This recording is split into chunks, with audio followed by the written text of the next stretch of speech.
목사님은 초반에는 세대주의, dispensationalism을 바탕으로 믿음을 가졌습니다. 즉 교회와 이스라엘 민족에게 각각 다른 것을 분배해 주신다는 의미입니다.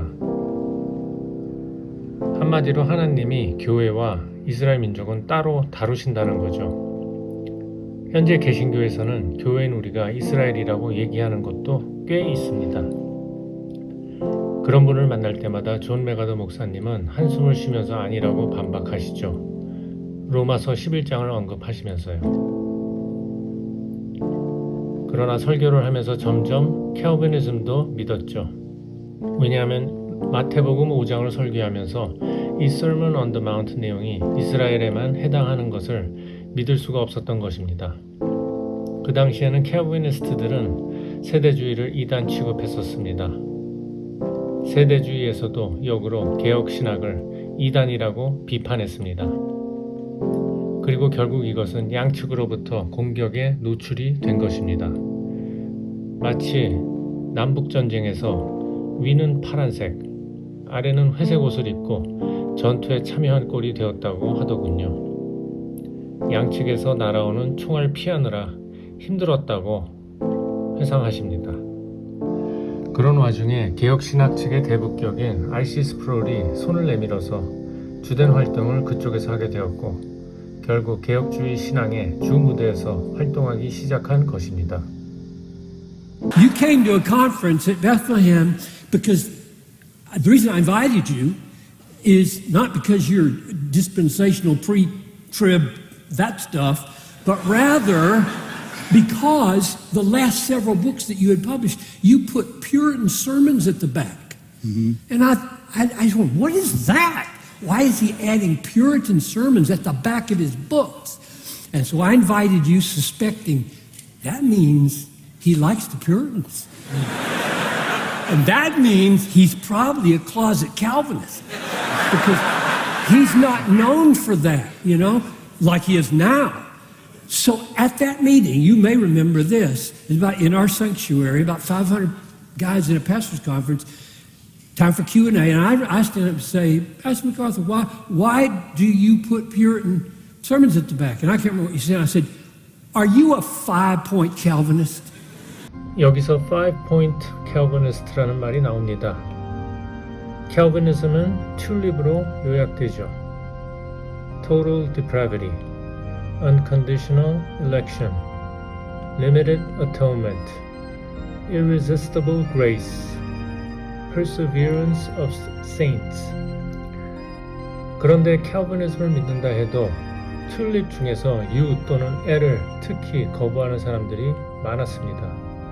즉 U에서 하나님이 어떻게 일방적으로 선택할 수 있냐, 게다가 L에서는 제한된 부류만 선택을 하실 수 있냐는 거였죠. 그래서 5가지를 다 옹호하는 사람이 5-point Calvinism, 그리고 4가지만 옹호하는 사람을 4-point Calvinism, 그렇게 불렀습니다. 그렇기 때문에 파이퍼의 질문, 즉 당신이 5-point Calvinist냐고 한 것은 한마디로 완전한 캘비니스트냐는 질문이었죠. And he said, yes. And I said, how come nobody knows that? And you said something like, well, the older you get, the more free you are to say what you think, or something like that. I grew up in a sort of a Dallas seminary, Talbot seminary, dispensational environment. And I really became reformed teaching the book of Matthew. When I got to the Sermon on the Mount, I had all these dispensational commentaries. And they began to tell me that this stuff was all for some future kingdom, and it had nothing to do with the church age. And I started to dig a little deeper into that, found out there are even possibility of 2 different kinds of salvation. They made distinctions between the kingdom of God and the kingdom of heaven, all this. I rejected all of it at the front end of the Sermon on the Mount. But my entire constituency couldn't have possibly understood if I'd have started talking like a 5-point Calvinist and throwing labels around. I didn't want to cut the cords. I wanted to bring them along. And I thought the only way I can bring them along is to bring them along exegetically and expositionally without unpacking everything in labels that would put barriers up. So it took me a long time. Basically, RC would ask me the same question, because I spoke at a Ligonier conference, and I was really outside their world, totally outside their world. And I asked RC, why are you doing this? He said, I want you to speak on election because I want to know what you believe. That is absolutely the truth. The first time I was at a Ligonier conference, he gave me the subject of election, and I said, why are you doing that? You invented that doctrine.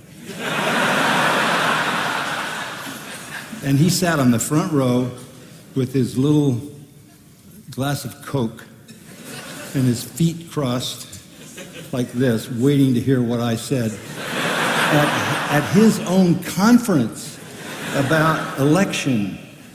And all I can say is I was prepared. And that was my coming out on Calvinism. So in the process, I felt like I had an obligation to bring people who have been given a system that was superimposed on Scripture, Right. Yep. to bring them out of that. And I thought the labels too soon would short circuit that. I think that's very wise. Yeah.